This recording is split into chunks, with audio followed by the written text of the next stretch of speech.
शेतुंजी नाम का एक गांव था जहां पर अनिल नाम का आदमी पकौड़ा बेचा करता था। अनिल अपनी पत्नी निशा के साथ रहा करता था। ठीक अनिल के पकौड़े की दुकान के सामने कुलदीप नाम के व्यक्ति ने चाय और शहर की प्रसिद्ध ओरियो बिस्किट बेचना शुरू की थी। कुलदीप और अनिल एक दूसरे से ईर्ष्या करते थे। एक दिन कुलदीप और अनिल रास्ते में मिले। अरे भाई अनिल, पकौड़े कैसे बिक रहे हैं तुम्हारे? अरे भाई तुम्हें क्या बताऊं, जब से तुम ये शहर की ओरियो नाम के बिस्किट लेकर आए हो ना, तब से सबको चाय के साथ इसी बिस्किट को खाना है। अब क्या बताऊं अनिल भाई, धंधा तो मेरा भी अच्छा नहीं चल रहा है। कभी आपके पास ज्यादा ग्राहक आ जाते हैं तो कभी मेरे पास। एक काम कीजिए, अपने पकौड़े को बेचना बंद कर दीजिए। अरे कैसी बातें कर रहे हो भाई, मेरी दुकान तुमसे पहले शुरू हुई थी, इसीलिए तुम अपनी दुकान बंद करो। मैं तो नहीं बंद करूंगा अपनी दुकान। तो फिर मैं भी बंद नहीं करूंगा अपनी दुकान। दोनों एक दूसरे से झगड़कर अपनी अपनी दुकान पर चले जाते हैं। और दूसरी ओर जमींदारनी नीतू अपने चेले टीटू को कहती है, टीटू, मुझे एक नया व्यापार खोलना है, बता हम क्या कर सकते हैं? मालकिन, आजकल मैंने देखा है कि गांव में शहरी पकवान ज्यादा बिक रहे हैं। जैसे कि मैंने सुना है कि मैगी नाम का कोई पकवान बहुत ज्यादा बिक रहा है गांव में, और स्वादिष्ट भी होता है। अगर ऐसा है तो कल से हम वो मैगी ही बेचेंगे, वो भी स्वादिष्ट बनाने वाला केमिकल को डालकर। जा टीटू, मैगी की सामग्री ले आ और अपने गुल्लू से जो दूसरे गांव में दवाई बेचा करता है, उसे खाने को स्वादिष्ट बनाने वाली दवाई ले आ। वाह मालकिन, धंधा खुला नहीं और लोगों को ठगने का उपाय भी सोच लिया। आप तो सच में बड़ी लालची निकली। चल फुट, जो लाने कहा है वो लेकर आ, ज्यादा मुंह मत चला। टीटू सामान लेने चला जाता है और शाम तक सारा सामान लेकर आ जाता है। अगली सुबह जमींदारनी गांव में मैगी बेचने लगती है। ले लो मैगी ले लो, ना ओरियो ना पकोड़े, मैगी खा के लोग दौड़े, मैगी खाओ शक्तिशाली हो जाओ। तभी वहाँ से एक औरत गुजरती है और वो मैगी की बात सुनकर रुक जाती है। अरे वाह, मैंने तो सुना है मैगी तो सिर्फ शहर में बिकती है, मगर अब इस गांव में भी बिकेगी मैगी। गांव में मुझे छोड़कर कोई भी मैगी नहीं बनाता। अगर ऐसा है तो लाओ एक प्लेट मैगी खिलाना। हाँ, अभी खिलाती हूँ। ए टीटू, एक प्लेट मैगी लगा दे। टीटू उस औरत को एक प्लेट मैगी देता है और वो औरत उस मैगी को खा के बहुत खुश होती है। ये तो बड़ी ही स्वादिष्ट है, इससे पहले मैंने ऐसा कोई स्वादिष्ट पकवान नहीं खाया है। आज से हर दिन एक प्लेट मैगी जरूर खाऊंगी। मैगी काफी स्वादिष्ट थी क्योंकि जमींदारनी उसके अंदर स्वादिष्ट पकवान बनाने वाली दवाई डालती थी, मगर इस बात से गांव के लोग अनजान थे। धीरे धीरे गांव के सभी लोग जमींदारनी के मैगी के ठेले पर ही अपना नाश्ता और कई बार खाना भी खाया करते थे। अनिल और कुलदीप के ग्राहक ना के बराबर हो चुके थे, इसलिए एक दिन कुलदीप अनिल के पास जाता है और उससे कहता है, अरे अनिल भाई, आजकल धंधा कितना हो रहा है? अब क्या बताएं, धंधा तो ना के बराबर चल रहा है। सब उस जमींदारनी की मैगी के कारण हुआ है। अनिल भाई, मुझे लगता है हमें एक बार जाकर वो मैगी खानी चाहिए। हाँ, चलो जाकर खा के आते हैं। अनिल और कुलदीप दोनों ही जमींदारनी की मैगी की दुकान पर जाते हैं। जैसे ही वो पहुंचते हैं, वो टीटू को मैगी बनाते हुए देखते हैं। टीटू स्वादिष्ट बनाने वाली दवाई को मैगी में डाल रहा था। टीटू, ये तुम मैगी में क्या डाल रहे हो? ये किस तरह का केमिकल है? अरे भाई, कुछ नहीं है, ये तो मैगी को स्वादिष्ट बनाती है। नहीं, मैंने देखा तुम स्वादिष्ट बनाने वाली दवाई को मैगी में डाल रहे थे। क्या तुम्हें इतना भी नहीं पता कि लोग इसे खाकर बीमार पड़ सकते हैं? तभी वहाँ जमींदारनी आ जाती है और दोनों से कहती है, हाँ तो डाल रहे हैं हम वो दवाई, उससे तुम्हें क्या? मगर ये गलत है। हाँ तो क्या? मैं इस गांव की सबसे अमीर इंसान हूँ, मेरा कोई कुछ नहीं बिगाड़ सकता। जाओ, जो करना है करो। सबको यही लगेगा कि तुम दोनों का धंधा ठप हो गया है, इसीलिए मुझ पे इल्जाम लगा रहे हो। अभी जाओ यहाँ से, हमें बहुत काम है। अनिल और कुलदीप वहां से चले जाते हैं। वो देखते हैं कि अनिल की दुकान के पास एक साधु खड़ा है। बेटा, खाना खिला दो। बेटा, बड़ी दूर से यात्रा करके आया हूँ, कुछ खिला दो। दूध, पकौड़े, कुछ भी चलेगा। हाँ साधु जी, अभी मैं आपको खाने के लिए पकौड़े देता हूँ। मैं भी आपके लिए दूध और ओरियो लेकर आता हूँ। कुलदीप दूध और ओरियो लेकर आता है और अनिल पकोड़े। साधु अनिल के पकोड़े और कुलदीप के ओरियो बिस्किट को खाकर दूध पी लेता है। बेटा, तुम दोनों का बहुत बहुत शुक्रिया, मगर मैंने देखा तुम दोनों मेरे पास आए तब दुखी थे। क्या बात है बताओ मुझे, मैं तुम्हारी मदद करूंगा। अनिल और कुलदीप नीतू जमींदारनी की सारी बातें साधु को बताते हैं, जिसे सुनकर साधु उनसे कहता है, कोई बात नहीं बेटा, मैं तुम्हें एक ऐसी वस्तु दूंगा जिससे तुम दोनों जमींदारनी से भी कहीं ज्यादा स्वादिष्ट पकवान बना सकोगे, मगर तुम दोनों को एक साथ काम करना होगा।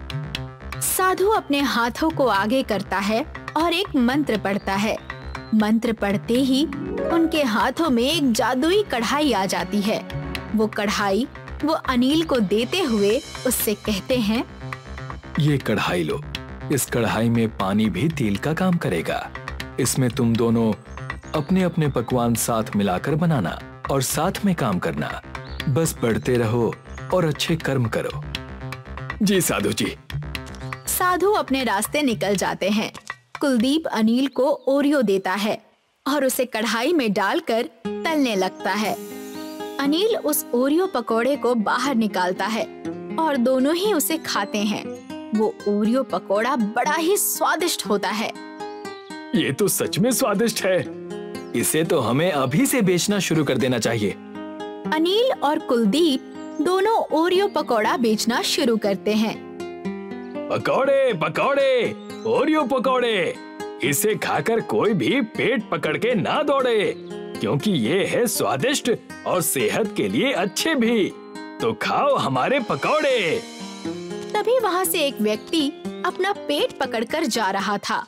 वो ओरियो पकौड़े सुनकर रुक जाता है और कहता है, अरे ये क्या है भाई, ओरियो पकौड़े पहले कभी तो नहीं सुने। अरे सुने नहीं है तो खाकर देख लो। और भाई, तुम ये पेट पकड़कर क्यों बैठे हो? अब क्या बताऊं भाई, पेट में बहुत दर्द हो रहा है। गांव में कई लोगों को ये दिक्कत हो रही है और मुझे समझ में नहीं आ रहा है कि मैं ये ओरियो पकौड़े खाऊं या ना खाऊं। खा के देख लो, क्या पता तुम्हारे पेट का दर्द भी ठीक हो जाए। पकवान है कि दवाई? लाओ खा कर देखता हूँ, एक प्लेट खिला दो। कुलदीप उस व्यक्ति को एक प्लेट ओरियो पकोड़े खाने को देता है।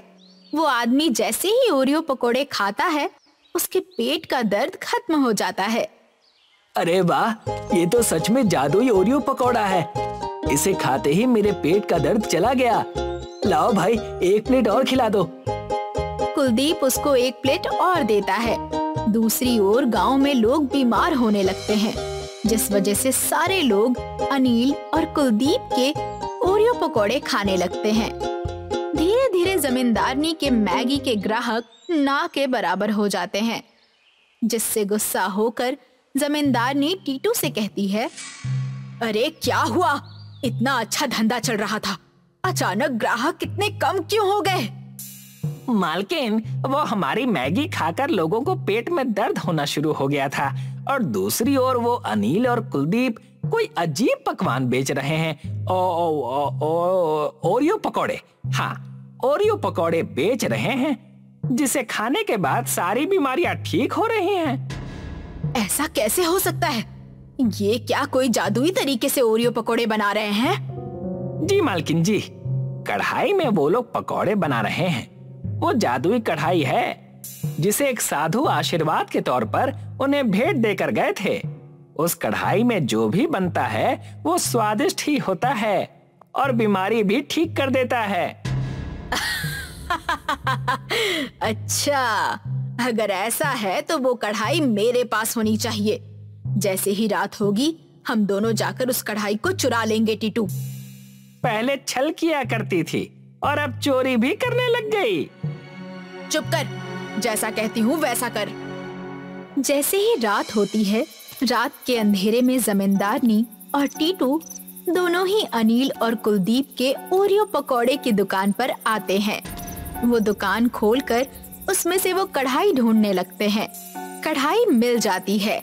जैसे ही जमींदारनी और टीटू कढ़ाई को लेकर दुकान से निकलते हैं, वैसे ही वो देखते हैं कि सामने प्रधान, अनिल, कुलदीप गांव वालों के साथ खड़े हैं।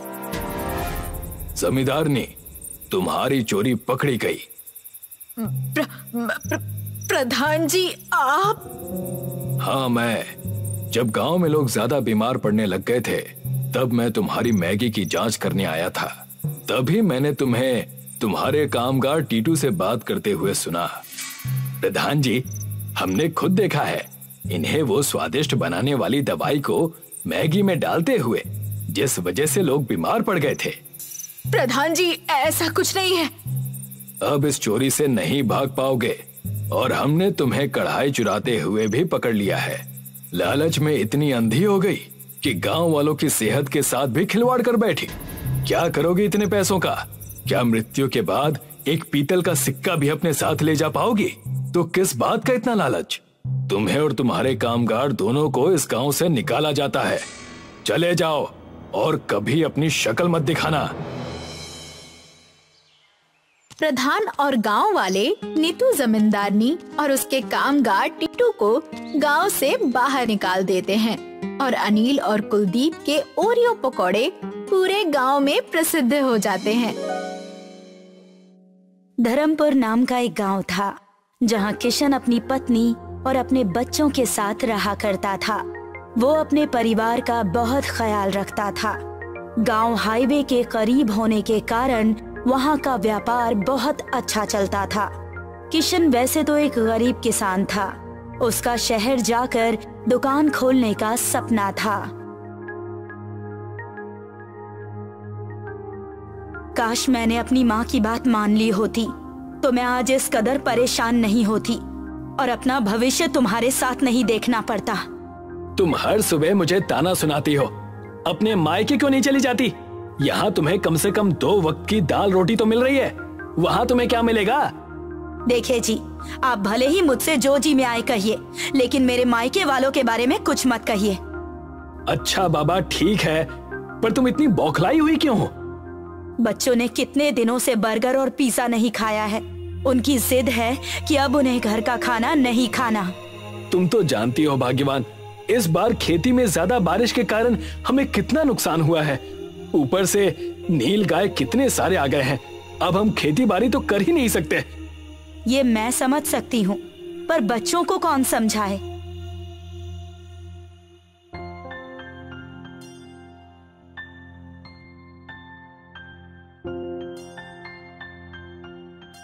किशन अपने दोनों बच्चों को स्कूल से घर लेकर आता है।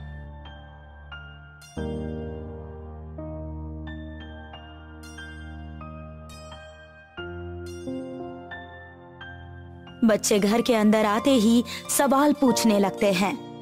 पापा, मेरा पिज्जा कहाँ है? ना पिज्जा है और ना बर्गर। यहाँ तो कुछ भी नजर नहीं आ रहा। हाँ पापा, मेरे सारे क्लासमेट्स टिफिन में बर्गर और पिज्जा लेकर आते हैं और एक हम है कि भिंडी लौकी खाते रहते हैं। बहुत बेइज्जती होती है हमारी। तुम दोनों चिंता न करो, हमारा समय भी बदलेगा। कुछ दिन और इंतजार कर लो। किशन और बच्चों की बात सुनकर साया की आंखों में आंसू आ गए। तब साया ने किशन से कहा, मैं कुछ दिनों के लिए अपने बच्चों को लेकर अपने मायके चली जाती हूँ। मेरा भाई उन्हें ये सारी चीजें लाकर दे देगा जो आप नहीं दे पा रहे हैं। इतना कहने के बाद साया अपने बच्चों को लेकर अपने मायके चली जाती है और किशन घर पर अकेला रह जाता है।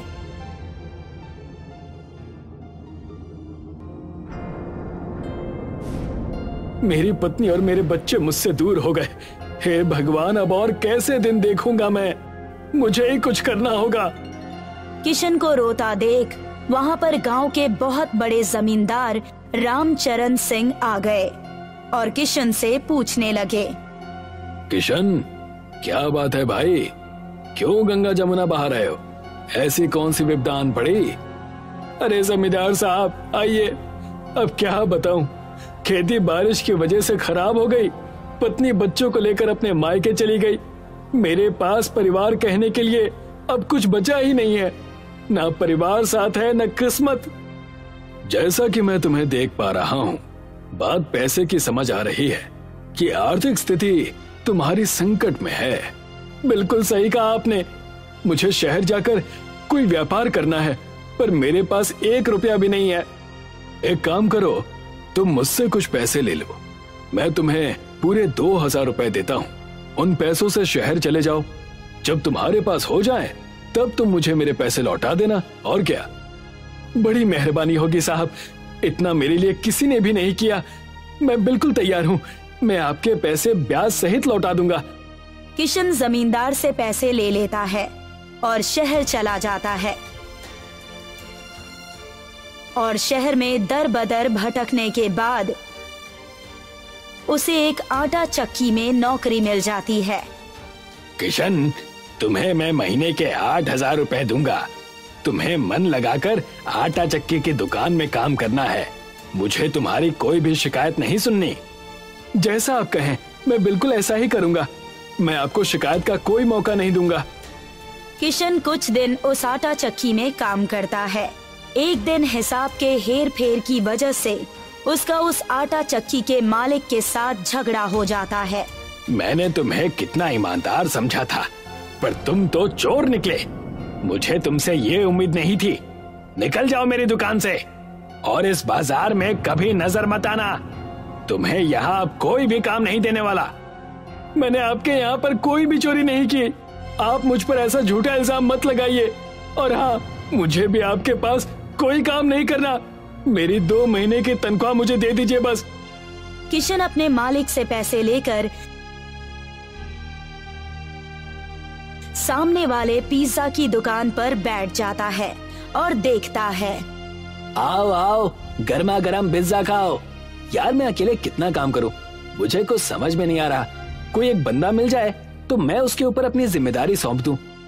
लच्छू की बात सुनकर किशन उसके पास चला गया और कहने लगा, भाई साहब, क्या मैं आपकी दुकान में काम कर सकता हूँ? मुझे भी पिज्जा बनाना सिखा दीजिए। मैं लोगों के जूठे बर्तन धोने के लिए भी तैयार हूँ। लगता है ये मजबूर है। इसकी मजबूरी का मैं बखूबी फायदा उठाऊंगा। हाँ हाँ, क्यों नहीं। तुम मेरे दुकान में काम कर सकते हो, लेकिन एक ही शर्त पर। मैं तुम्हें तनख्वाह सिर्फ 2000 ही दूंगा और काम पूरे दिन करवाऊंगा। मुझे ये शर्त मंजूर है। मैं जरूर काम करूंगा। इतना कहकर किशन उस दुकान पर काम करने लगा। धीरे धीरे 1 महीने बीत चुके थे। किशन अब पिज्जा बनाना बखूबी जान चुका था।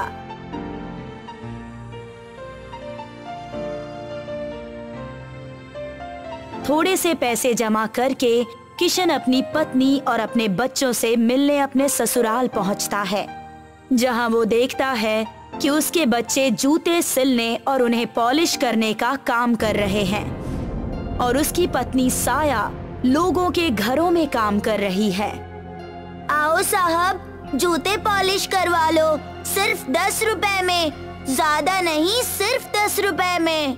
आ जाओ, आ जाओ। अपने बच्चों की ये दशा देखकर किशन की आंखों में आंसू आ जाते हैं और वो उनके पास जाकर उनसे कहता है, ये सब क्या हो रहा है मेरे बच्चों?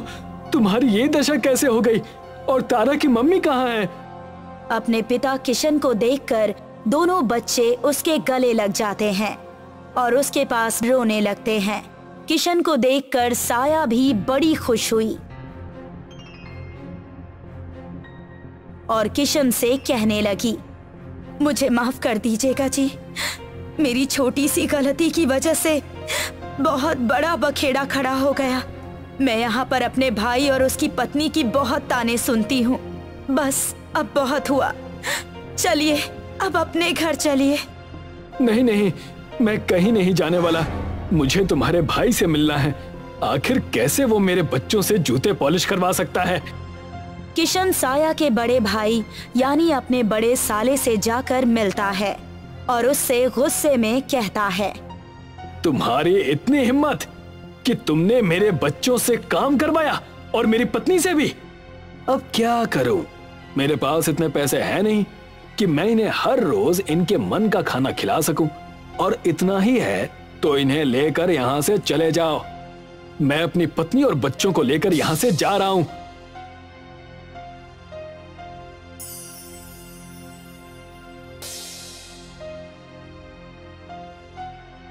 किशन अपने बच्चों और अपनी पत्नी के साथ अपने गांव चला आता है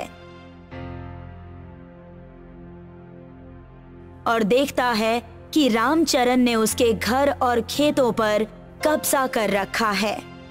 अरे आओ किशन आओ, मेरे ब्याज के पैसे मुझे दे देना और अपना घर छुड़वा लेना। पर 2000 रुपए के लिए आपने मेरा घर और खेत कैसे ले लिया? 2000 नहीं, मैंने तुम्हें पूरे 20,000 दिए थे और अब उसका ब्याज और सूद मिलाकर तुम्हें मुझे पूरे 1 लाख देने हैं। पैसे दो और अपनी जमीन और अपना घर ले जाओ। रामचरण ने किशन को अपने घर से बेघर कर दिया और किशन अपने परिवार के साथ रास्ते पर आ गया।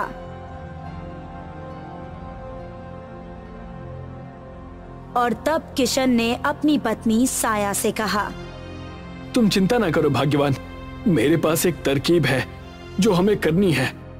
मैं कुछ समझी नहीं, आप कहना क्या चाहते हैं? जब मैं शहर में था तो मैंने पिज्जा बनाने का काम सीखा था और अब मैं वही इस गांव के पास लगे हुए हाईवे के सामने खोलूंगा और पिज्जा बेचूंगा। क्या सच? आप सच में पिज्जा की दुकान खोलेंगे? जैसा आप कहें जी, मैं तो कब से चाहती हूँ कि ऐसा कुछ हो और मैं दुकान चलाऊं, और तो और मुझ में दुकान चलाने का हुनर भी है। तब देर किस बात की, हम ऐसा ही करेंगे। किशन और साया ने हाईवे के एक जमीन पर एक छोटा सा पिज्जा का दुकान खोल लिया और उसका नाम रखा पिज्जा एक्सप्रेस हाईवे। देखते ही देखते दुकान चल पड़ी और उस दुकान पर भारी भीड़ इकट्ठा रहने लगी। देखा भाग्यवान, मैंने कहा था ना, हम जरूर काबिल होंगे। बस हमें मेहनत और लगन से सारे काम करने हैं। आपने सही कहा। अब बच्चे स्कूल में भी जाएंगे और हम उन्हें अच्छे कपड़े और अच्छा संस्कार भी देंगे। एक तरफ किशन के घर पर खुशियां आई हुई थीं, दूसरी तरफ रामचरण किशन की कामयाबी से जलने लगा था। रामचरण ने तय किया, उस किशन ने तो काया ही पलट दी और अब ये मैं देख नहीं सकता। कल मुझे मेरे पैसे देकर अपना घर और खेत दोनों मुझसे ले गया। मालिक, आप भी खामखा चिंता कर रहे हैं। हमें बस उसकी दुकान तोड़नी ही तो है, और क्या। आज ही रात को हम उसकी दुकान तोड़ देंगे। भाई साहब, आपके पास कुछ खाने को है? मैं कई दिनों से भूखी हूँ। आइए बहन जी, आप दुकान के अंदर आइए और पिज्जा खाइए। साया ने खुद अपने हाथों से एक पिज्जा उस सुंदर औरत को परोसा। वाह, ये तो बड़ा ही स्वादिष्ट पिज्जा है, पर मेरे पास देने के लिए तुम्हें पैसे नहीं हैं। मेरी पत्नी ने आपको बहन कहा है और आप अब घर की हुई।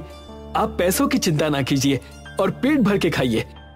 जैसे ही किशन ने इतना कहा, उस सुंदर औरत ने एक परी का रूप धारण कर लिया और उनसे कहने लगी, हमेशा खुश रहो किशन और साया।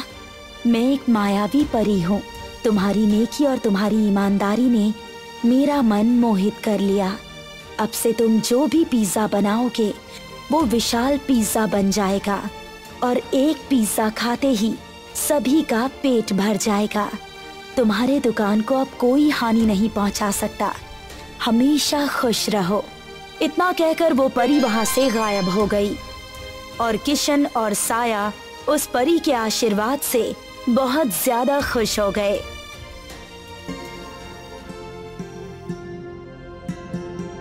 रात को रामचरण अपने कुछ गुंडे लेकर उनके दुकान पर पहुंचा। जाओ, इसकी दुकान को हाईवे से नीचे गिरा दो। आप चिंता न करिए। जैसे ही वो गुंडे उस पिज्जा एक्सप्रेस हाईवे की दुकान के पास पहुंचे, सामने से एक पेड़ की डाली बहुत तेजी से उनकी तरफ आई और उन्हें अपने साथ उठाकर पेड़ के ऊपर लेकर चली गई। बचाओ, हमें बचाओ, यहाँ से नीचे उतारो, बचाओ हमें। उनकी आवाज सुनकर वहाँ पर किशन का परिवार आ गया और कहने लगा, बड़ा मजा आया। रामचरण काका तो पूरे बंदर लग रहे हैं। जी हाँ, जैसे को तैसा। मुझे माफ कर दो किशन, मुझसे बहुत बड़ी गलती हो गई है। मैं आइंदा से तुम्हें और तुम्हारे परिवार को कभी तंग नहीं करूंगा। साया के भाई को भी मैंने ही पैसे दिए थे ताकि तुम्हारी पत्नी और बच्चे खुश न रहें। सिर्फ तुम्हारी वजह से मेरा परिवार कितनी मुश्किल में था, तुम्हें इसका अंदाजा भी है? जाओ और अब तुम ऐसे ही तड़पो। किशन और साया वहाँ से चले गए। रामचरण को अपनी गलती का एहसास हो गया था। उस पेड़ ने उन्हें नीचे उतार दिया।